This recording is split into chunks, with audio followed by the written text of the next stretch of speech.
You're concerned, you're saying the nation's prestige is at stake. It really is a very tricky situation, and I want Mohammed Salim to comment on this. What, sir, according to you, needs to be done? The left is speaking out against the corruption that Suresh Kalmadi and his cahoots have been resorting to over the last several months.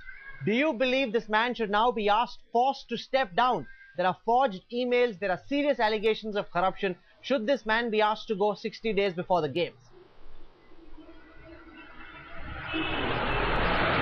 Already what we are seeing is now the tip of the iceberg. The level of corruption is so high. And this Suresh Kalmadi being the head in the Olympic organization as well as the chief of this Commonwealth Organizing Committee. But we know there are people like this who are sports mafia. I repeat this word because in the parliament itself, the floor of the house, I once mentioned this, the sports mafia. How the things are being managed in the name of the sports. So it is for us, it's a predicament. On the one hand, you talk about national prestige.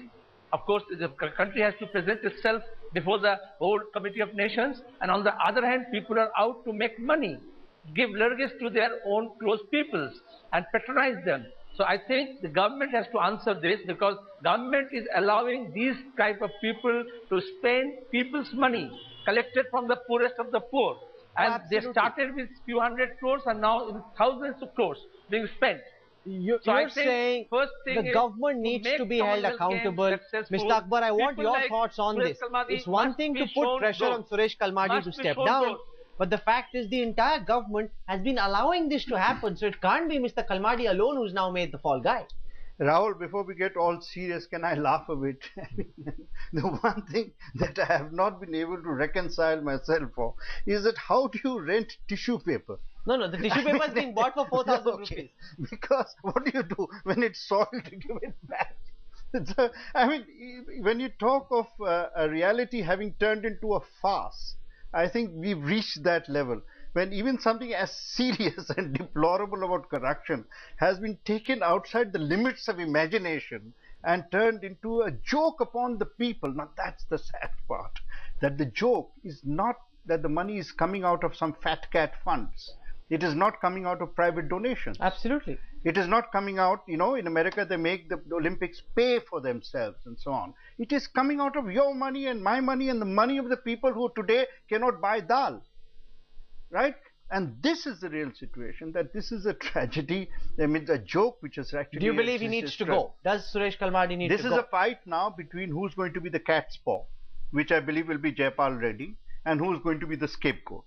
And if between the two the system can manage and see that it can stave off the pressure from media by making Kalmadi into the scapegoat, he will be sacrificed tomorrow. Already we are seeing the signs. The Congress party has said it is not going to take any questions on this subject. Suresh Kalmadi has to answer. Oh, absolutely. I want to state for the record over here that nobody from the Congress agreed to come on this show. They said Mr. Kalmadi must respond to all the allegations since they're being leveled against him in his capacity as chairman of the organizing committee. We contacted everyone in Mr. Kalmadi's team. All of them refused our invite to come on our show and take on some questions. Yeah. So as you know, it's already, so these are the signs that they're going to use him. But as the issue is Kalmadi, yes, I mean, Suresh, yes. But the issue is also that was he alone in taking the decisions? There were a lot of people involved in taking the decisions. The accountability has to become a criminal accountability. And only when the criminal judicial system is actually set into operation, and we can see, you've seen from the past, I mean, we've seen the IPL stories, we've seen so many other stories and so on and so forth, Raja's story. We've had lots of media excitement, even hysteria. Then what happens? Has anything happened to Raja? And you know, this whole excuse, you're taking camouflage that the nation's prestige is involved. I mean, whoever says this, I want to ask them one question. Can't you hear the whole world laughing at us already? What prestige is left?